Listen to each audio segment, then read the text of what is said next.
with his parents, Raphael and Brunilda. The drive from their home in Weston, Florida was only about 3 hours.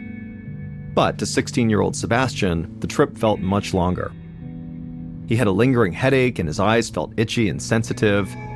He drank some water, rubbed his temples, and focused on the soft rumbling of the car. Sebastian wondered if his headache might be from getting too much sun the day before, since he'd spent the whole day swimming with friends in a lake. But Sebastian worked most of the summer as a camp counselor, so he was outside all the time in the sun, and it never really seemed to bother him, so it didn't make sense to him why yesterday would be any different. Whatever the reason, Sebastian was just totally annoyed at feeling so out of it. He'd been looking forward to this trip to Orlando for weeks. Tomorrow, they had tickets to his favorite amusement park, and tonight they were staying at a nice hotel nearby. It seemed like the perfect dose of late summer fun before school started next month, but Sebastian was worried that he might not feel well enough to even enjoy it. Sebastian groaned, made a pillow out of his duffel bag, and tried to rest. Maybe by the time they got there, the worst of this would be over. But a couple hours later, Sebastian's head was still pounding as his father parked in front of their hotel. Sebastian's parents unloaded the car, and then they all headed up to their room. Sebastian's parents, Raphael and Brunilda, unpacked and got dressed for dinner, but Sebastian felt too dizzy to even think about food. So he crawled into bed and told his parents to go eat without him. He wasn't hungry. Sebastian curled up in the bed, put his blanket over his head, and hoped a good night's sleep would set him straight. But the next morning, Sebastian's head hurt even worse. And now his eyes were starting to ache as well. Even the soft glow of sunlight through the hotel window felt blinding. Sebastian asked his mom to please shut the blinds, but she told him they were closed. Plus, it was cloudy outside. Brunilda sat next to him on the bed and put her hand on his forehead to check if he was feverish. Sebastian winced in pain when she touched him. His skin felt prickly and hypersensitive. Even the bedsheet against his body was very uncomfortable. Sebastian tried to sit up and get out of bed, but the covers suddenly felt too heavy for him to even move. Sebastian felt confused and overwhelmed. He'd never felt so weak and uncomfortable before. It even felt hard to form clear thoughts. He heard his mom making a phone call, then his dad came in and sat beside him. Raphael told Sebastian they were going to take him to a nearby hospital. They had decided that his condition seemed too serious to wait until they got home to deal with. Sebastian's dad helped him get out of bed and get dressed. When his parents opened the hotel room door, Sebastian moaned in pain from the light and turned away. Even with his eyes closed, the light felt almost unbearable. His dad pulled a pair of sunglasses from his shirt pocket and put them on Sebastian's eyes. Then he helped him walk unsteadily down the hallway towards the parking lot. The family reached their car, and Sebastian crawled into the back seat. He heard his parents whispering to each other as they drove away from the hotel. Then Sebastian slipped into a haze. That afternoon, a lab coordinator at the Florida Hospital for Children, named Sheila Black, was drinking coffee between tasks when she heard a knock at her door. It was an assistant nurse with a sample of spinal fluid and Sebastian's patient file. Doctors suspected the young man had meningitis, which is an inflammation of the spinal cord caused by a bacterial or viral infection. One of its most revealing symptoms is sensitivity to light. To test for this disease, Sheila needed to examine the sample of Sebastian's spinal fluid. Sheila thanked the nurse, took the sample to a microscope, and squeezed a dropper of the fluid onto a slide. Then she slid the slide beneath the lens and adjusted the focus. The first thing she saw was that Sebastian's spinal fluid was clear, not cloudy. Spinal fluid is usually clear, but it turns cloudy when it's infected by meningitis. Sheila made a note on the spinal fluid container that Sebastian tested negative for meningitis, but decided to keep studying his sample under the microscope a little bit longer. Overall, the sample looked the way it was supposed to. It was clear, colorless, and scattered with little white blood cells. And so Sheila really had no idea what could be making Sebastian so sick. She scanned through Sebastian's files looking for clues. She noted his age, but then read further to where it mentioned Sebastian had gone swimming in a lake the day before his symptoms started. Going swimming in a lake was not unusual for a Florida teenager, But Sheila had recently attended a seminar about a rare type of microorganism that lives in warm freshwater lakes. When that microorganism enters the human body, it could cause an infection that seems like meningitis, but it's actually much worse. An 11-year-old boy died from this microorganism infection at her hospital only 2 years before, and so Sheila had never forgotten how heartbreaking it felt to be so powerless as that young child slipped away. Sheila hoped her hunch was wrong, but there was only one way to find out. Sheila took another sip of coffee and then leaned in and peered into the microscope again. She stared at Sebastian's spinal fluid sample for a long time, looking for one telltale sign. She couldn't allow a repeat of what happened last time. Then, suddenly, Sheila saw a flicker of movement in the sample. She blinked and looked closer. It happened again. A tiny bulge on one of the white blood cells wiggled. Maybe these were not actually white blood cells. They were something else. Something alive. Maybe they were the very organism she was afraid that Sebastian could have been infected by. Sheila called Sebastian's doctor and told him what she'd just found. If this was what she thought it was, unfortunately, Sebastian was facing a death sentence.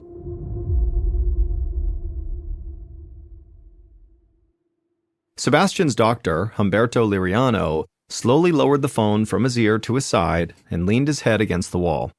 He felt crushed by Sheila's news. As a pediatrician who had treated some of the sickest kids, Dr. Liriano always tried to stay optimistic, even in the darkest times. But sometimes it was hard not to feel totally defeated. If Sheila's finding was accurate, Sebastian did not have much of a chance. Dr. Liriano had treated this same infection 4 other times, and in all 4 cases, none of the patients survived. Still, he felt a deep sense of duty to never give up. No matter how unlikely Sebastian's chance of survival was, Dr. Liriano resolved to fight with everything he had. He made some calls to get a team in place, and then he had Sebastian moved to a room in the critical care unit, and then he went to study Sheila's lab results more closely. And right away, Dr. Liriano could tell from looking at Sebastian's spinal fluid that Sheila's fears were right. This was the worst-case scenario. But there was one ray of hope. Dr. Liriano had heard of a new medication designed to combat Sebastian's condition with this microorganism. It was named Impavido, Spanish for undaunted. But there was a catch. The drug was still undergoing safety review. The makers of Impavido were still negotiating with the Food and Drug Administration for approval to get wider distribution, so very few hospitals were able to stock it, including the Florida Hospital for Children. Dr. Liriano called the hospital's pharmacy. He told them he had a patient who urgently needed Impavido and to call everywhere until they found some. The pharmacist said they would and hung up. Dr. Liriano paced in his office, trying to think of how else he might be able to save Sebastian in case he couldn't get this medication in time. He knew of other patients who had died waiting for it to arrive. Just then, Dr. Liriano's phone rang. It was the hospital's pharmacy. They'd gotten in touch with the Centers for Disease Control, who had already tracked down the CEO of Impavido's manufacturer, which was based right in Orlando. And they apparently said that they had Impavido available and would be happy to supply the hospital with as much as they needed. Dr. Liriano felt a rush of joy at this news until the pharmacist finished their sentence. There was one problem. Impavido was stored in a safe at the CEO's office, and the CEO was out of town. Dr. Liriano groaned in frustration. He asked how long it would be until the CEO could make it back to the office. If the medicine didn't make it to the hospital soon, it would be too late to save Sebastian. The pharmacist said the CEO was away in Boston, Massachusetts through the weekend. There was basically no way he could make it back in time. But there was one other person who had access to the safe, the CEO's son, Michael. Not only that, but Michael was already on his way to get the Impavido for Sebastian. He would then personally rush it to the Florida Hospital for Children. Dr. Liriano was ecstatic to hear this, but none of it would matter if it took too long to deliver the drug, and so he asked where this office was to gauge how long Sebastian would have to wait. And the pharmacist's answer that the company's offices were only about 10 miles from the hospital nearly brought tears of joy to the doctor's eyes. After he hung up with the pharmacist, Dr. Liriano ran to the ER. When he got there, he assigned a nurse to wait by the entrance for the CEO's son, Michael, and the second he got there, this nurse was supposed to take the drug from him and rush it up to the critical care unit where Sebastian was. But there was still one other task that Dr. Liriano had to complete before they could institute this drug, and that was telling Sebastian's parents what was going on with Sebastian. Dr. Liriano steadied himself and then went down the hall to Sebastian's room. He peeked in at the doorway and saw Sebastian lying in bed, barely conscious. His parents, Brunilda and Raphael, sat on opposite sides of the bed, looking totally exhausted and terrified. Dr. Liriano stepped inside and then asked Sebastian's parents to please follow him out into the hall. Dr. Liriano could see in the parents' faces how much they were dreading whatever he was about to tell them. Once they were out in the hall, Dr. Liriano explained Sebastian's situation as clearly as he could. He said their son had caught an infection caused by a microorganism while he was swimming, and now this infection had spread deep into his body and his life was in danger.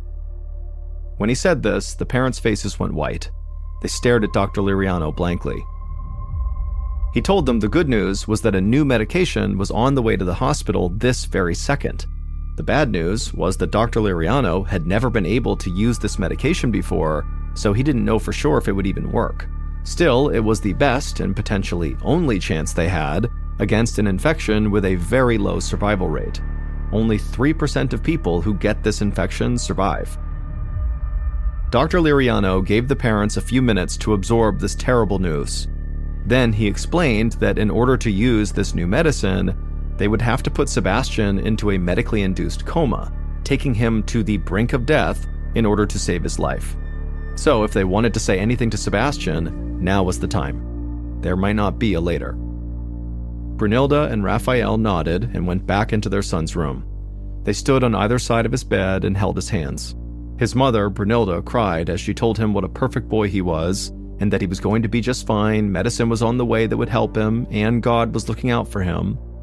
Sebastian's father, Raphael, made the sign of the cross and squeezed his son's hand. Then he leaned close to his face and told his son how strong he was, how he would beat this, and how they would all live a long, happy life together. Dr. Liriano was very moved by the parents and what they were saying to their son, but at some point he stepped in and asked Brunilda and Raphael to please leave the room, and then he had his nurses prep Sebastian for the medically induced coma, which required them to drastically lower Sebastian's body temperature. The team jumped into action, prepping IVs and hooking Sebastian up to various monitors. Dr. Liriano made sure everything looked good and headed out to the reception desk to wait for the impavido. The whole floor was tense with anticipation. Then the elevator at the end of the hall dinged. Dr. Liriano heard rapid footsteps, and suddenly a nurse sprinted around the corner holding a package. It was the impavido that Michael had brought. Dr. Liriano looked at his watch. He had called the pharmacy less than half an hour ago. Sebastian still had a chance. He ran back to Sebastian's room and quickly opened the container holding the impavido pills. Once Sebastian had taken them, an anesthesiologist sedated him. Within moments, Sebastian was asleep. A nurse gave him an IV drip of cold saltwater solution, while another wrapped him in frozen blankets. Dr. Liriano paced while keeping his eyes glued to Sebastian's monitor. This process would give the medication more time to work, but it was always very dangerous to cool a body so rapidly. Sometimes organs reacted very unpredictably. Within the hour, Sebastian's body temperature was down to 91 degrees Fahrenheit, and Sebastian was officially comatose. Once Sebastian's breathing began to slow, Dr. Liriano gently fed a tube down his throat to help his body maintain a steady flow of oxygen. So far, the procedure had gone exactly as planned. All they could do now was wait and hope.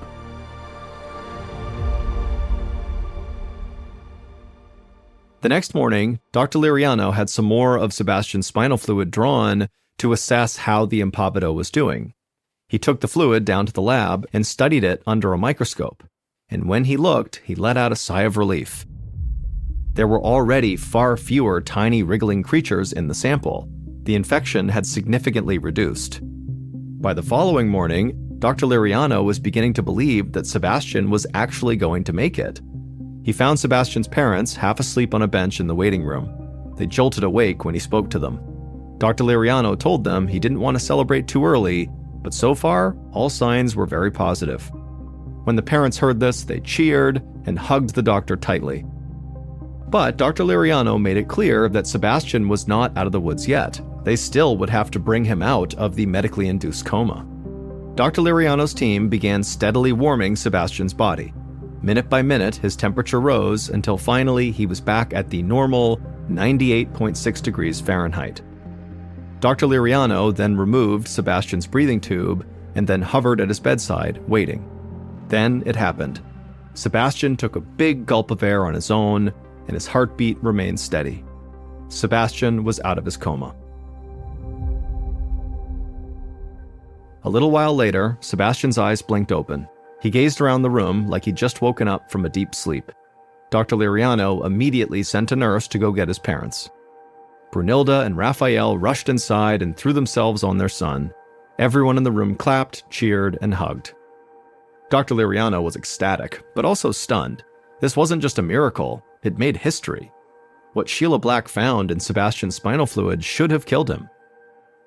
It's a rare organism called Naegleria fowleri that lives in warm, stagnant waters, exactly like the lake where Sebastian had been swimming. When infected water goes up a swimmer's nose, the microorganism then travels through the body to the brain. Once there, it attacks tissue, basically eating the victim's brain. This causes swelling that eventually shuts the brain down and the victim dies. That's why this organism is commonly known as the brain-eating amoeba. But what confirmed Sheila's hunch that this was a brain-eating amoeba was the organism's particular way of moving. It uses microscopic appendages to row itself like oars on a boat. That's why the microorganisms looked like they were wiggling under the microscope. In 57 years of documented brain-eating amoeba infections, Sebastian had become just the fourth person in the United States to survive after being attacked by them. Dr. Liriano told Sebastian's parents that their son had been both horribly unlucky, but also at the same time extremely lucky. Because if the medicine that ultimately saved his life had been stored basically anywhere else, he probably would not have gotten it in time. Of all the places in the world the medicine manufacturer's headquarters could be, they were also in Orlando, just a few miles from the hospital where Sebastian was. All told, it took less than 20 minutes for the CEO's son to rush and get the medicine and deliver it to the hospital. A few hours after coming out of his medically induced coma, Sebastian was able to speak again. It took 2 years for him to regain all his motor skills, but eventually he made a full recovery.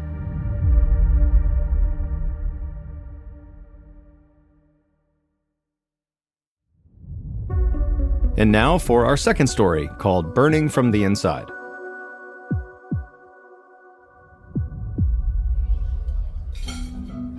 On a Sunday night, just after Christmas in 2015, 27-year-old Kayla Hansen weaved through the crowded dining room of Grimaldi's, a popular Italian restaurant in Peoria, Arizona. The restaurant was unusually busy that night. As the manager, it was up to Kayla to keep things organized. So she was doing a little bit of everything, helping out the waitstaff, checking on customers, and generally just making sure everything was running smoothly. For someone less experienced, this whole night might have been totally overwhelming. But Kayla was a veteran and workaholic who regularly put in 60 or 70-hour weeks. She was totally in her element. Closing time was fast approaching, so Kayla grabbed an order of pasta and raced out of the kitchen.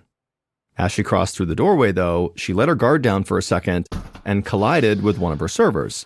The tray Kayla was carrying fell to the floor, and Kayla staggered back into the doorframe, and she grabbed the doorframe to steady herself, but before she could get her balance, the door swung back and smashed into her hand.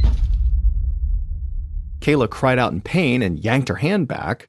The server apologized and ran to get some ice, but Kayla waved her away. She wasn't bleeding, and she figured she just didn't have time to ice a minor injury like this. Kayla's hand was in a lot of pain, and she could feel it aching right away, but she shrugged it off and helped the waiter clean up the food that had spilled. Then Kayla finished up her shift and headed home, ready to get some sleep. The next morning, Kayla woke up and felt a throbbing pain in her right hand. She looked down and saw that it was totally swollen and the skin was bright red and tender. It didn't look good. Kayla groaned in frustration. She was supposed to meet her friends for a hike later, but as much as she wanted to ignore the pain in her hand, she knew she really needed to change her plans and go get her hand checked out by a doctor. So she texted her friends and said she would not be able to go on the hike that day, and then she called her primary care doctor and got an appointment for later that day. By the time Kayla got to the doctor's office that afternoon, her hand was really hurting. But when the doctor examined her hand, he told Kayla she had just bruised the soft tissue. Her hand wasn't broken, so the swelling would eventually go down and she'd be fine.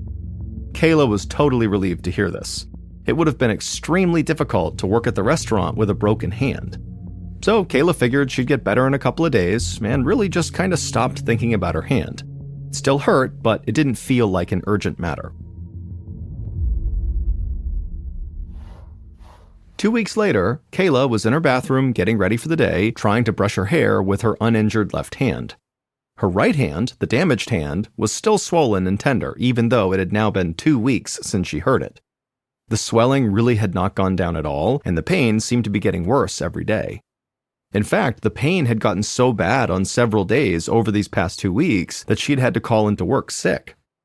Kayla could not afford to keep taking time off of work, so she was starting to feel really worried about her hand again. Kayla fumbled the brush and shook her head in frustration. Then, just kind of out of instinct, she picked the brush back up with her damaged hand. And as soon as she grabbed it, it felt like an electric shock ran up her right arm. Kayla immediately dropped the brush and then grabbed her injured hand. She could feel the skin was incredibly hot to the touch, and it almost felt like it was on fire from the inside out. It was so painful. And now, also, her right arm hurt too, and it was beginning to swell just like her hand. Kayla realized she just couldn't push through this pain any longer. It was horrible, and so she decided she would go back to her doctor. Later that day, Kayla was in her doctor's office as the doctor was examining her swollen right arm. It took Kayla everything she could not to scream out in pain every time the doctor very gently pressed her hand or arm. After the doctor finished his exam, he told Kayla that this was clearly more than just a bad bruise to her hand. But it was not clear to the doctor why Kayla was in this much pain. Her tests and x-rays showed nothing was wrong with her. The doctor thought maybe it was something nerve-related. So he referred Kayla to a pain specialist named Dr. Nicholas Scott, whose focus was on identifying and managing chronic pain conditions. Kayla very carefully cradled her right arm as she thanked the doctor, and then she got up to leave. She hoped Dr. Scott would be able to help her, because she really didn't know how much more pain she could bear. A couple of weeks later, Kayla arrived at the Arizona Pain Clinic for her appointment with Dr. Scott. She hoped he would have an answer for her so she could get better and finally go back to her old life.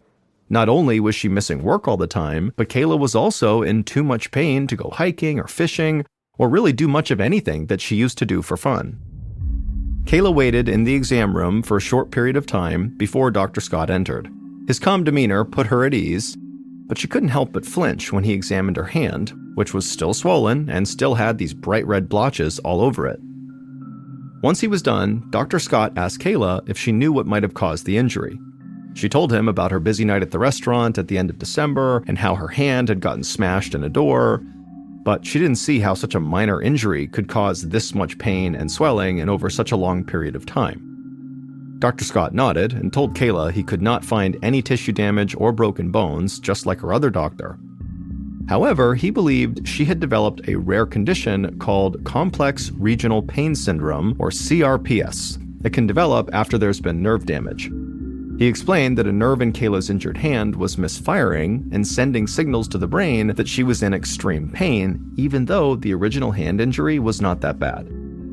Dr. Scott told Kayla that there was no cure for CRPS, but they could find a way to manage the pain and the burning sensation until it went into remission. Now, it usually went into remission after only a few months, but unfortunately for some, as the doctor explained, it could take a few years.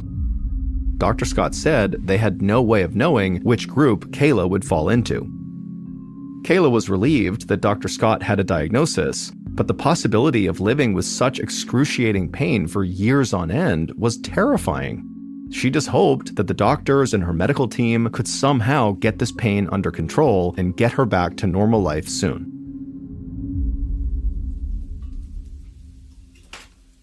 About 9 months later, on December 16, 2016, Kayla was in her kitchen struggling to cook some dinner. None of the pain treatments that Dr. Scott tried had worked.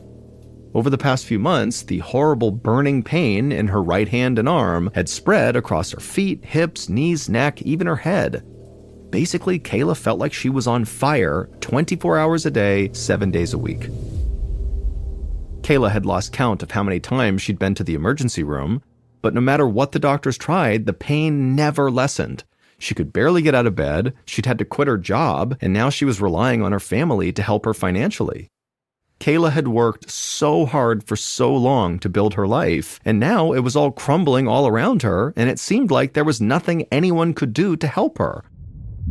Even worse, really dark, depressing thoughts began to cloud her mind every day. All she wanted was for the pain to end, even if that meant falling asleep and never waking up again. But Kayla was determined to try to find some ray of hope in her life, and she knew she got a lot of comfort from her family. So she had decided to invite them all over for a Christmas celebration where she would prepare a meal for everyone. And as she struggled to clear some dishes from the counter, Kayla happened to notice what looked like a fresh burn on her forearm. She tried to remember how she did this, maybe she bumped into the stove or something and didn't notice, but she really had no memory of getting a burn. Thankfully though, the burn was small and didn't get any worse, and so Kayla was able to successfully host her Christmas party. It was only a small get-together, but the visit really lifted Kayla's spirits. But on the morning of December 20th, so 4 days after that Christmas party where she noticed that burn on her arm, Kayla woke up to find that her forearm, from hand to elbow, was now completely covered with these small circular burns, just like the one she had noticed 4 days earlier. They looked like someone had stuck her with a white-hot poker, leaving behind bright red blisters. But obviously that wasn't happening. These burns were somehow forming from underneath her skin. Kayla was shocked, and she lifted her arm up to get a better look. When she flexed it at the elbow, the movement caused the burns to crack open and start to bleed. It hurt so much, Kayla couldn't even think. She immediately laid back down and kept her arm at her side to avoid causing any more damage. Horrible thoughts began to fill her mind as she lay there in bed that morning. Kayla imagined grabbing a sharp knife and just cutting her arm off to escape the pain. She kept thinking about the incredible relief that would bring her. But then she realized cutting her arm off would be pointless because she knew from experience that these horrible pains she was experiencing would always eventually travel to the other parts of her body. Kayla gritted her teeth and then reached for her cell phone and called Dr. Scott. He was astonished by her alarming new symptoms. People with CRPS did sometimes develop burns like this, but Dr. Scott knew that was incredibly rare. In fact, it happens so infrequently within CRPS patients that nobody knew how to make it stop. So for now, the only advice Dr. Scott could give was for Kayla to get to the emergency room and hope the doctors there could do something to treat her burns. When Kayla hung up, she just started crying. She was in so much pain, she was so uncomfortable, and she knew that she was gonna go to the hospital because she was gonna do what she was told, but she knew they were not gonna be able to help her. No one could. Kayla was right. The doctors at the emergency room when she got there were totally baffled by her condition. The only burns like this they'd ever seen were from cancer patients going through radiation treatment. Whatever was doing this to Kayla was coming from inside her, and they just couldn't explain it. Kayla left the emergency room and headed home, still in total agony and feeling completely defeated. The days turned into months, the months turned into years, and at times, Kayla's situation felt completely hopeless. Somehow, she always found the strength to keep going despite the unbelievable pain she was always in. By February of 2019, over 3 years after she crushed her hand, Kayla had gone to over 50 different doctors and had tried almost as many medical procedures, but nothing had worked. Finally, though, on what felt like her millionth trip to the hospital for the burns that covered her body, the doctors were at least honest with her. They knew they couldn't help her, and they told her that. But they could at least tell her what was ailing her. She didn't just have CRPS. She had the worst case of CRPS they'd ever seen, and perhaps one of the worst the world has ever seen. Most people who suffer from complex regional pain syndrome have symptoms in a single arm or leg. Unfortunately for Kayla, she suffered from symptoms across her entire body. In other words, she had a unique version of this very rare disorder. One doctor described it as stage 4, the most severe and painful form of CRPS. Kayla had long since learned why doctors sometimes call CRPS the suicide disease, but the doctor spelled it out in agonizing detail. The pain experienced by victims of CRPS can be worse than childbirth, broken bones, or even amputations. The suffering can get so intense that up to 40% of CRPS victims express a desire to want to kill themselves to get rid of the pain. Kayla winced at that last detail because she knew she fell into that 40%. She had had those dark thoughts. And in fact, lying in the hospital bed at that very moment, she couldn't help but think about dying and how really it would be so much easier to just die, because then she wouldn't feel the pain and she'd stop being a burden to her parents and family. Over the next few days, doctors and nurses streamed in and out of Kayla's room really just to see the patient with the extraordinary case of CRPS. Some even took pictures of her just for documentation. Kayla started to feel like she was not really a patient and more of an animal in a zoo exhibit. Then eventually, Kayla's doctors discharged her from the hospital after this latest flare-up subsided, but they were unable to offer any further relief from her crippling full-body pain.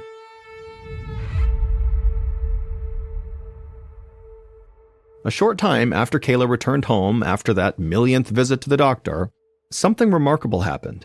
All of a sudden, for no clear reason, the pain just started to lessen.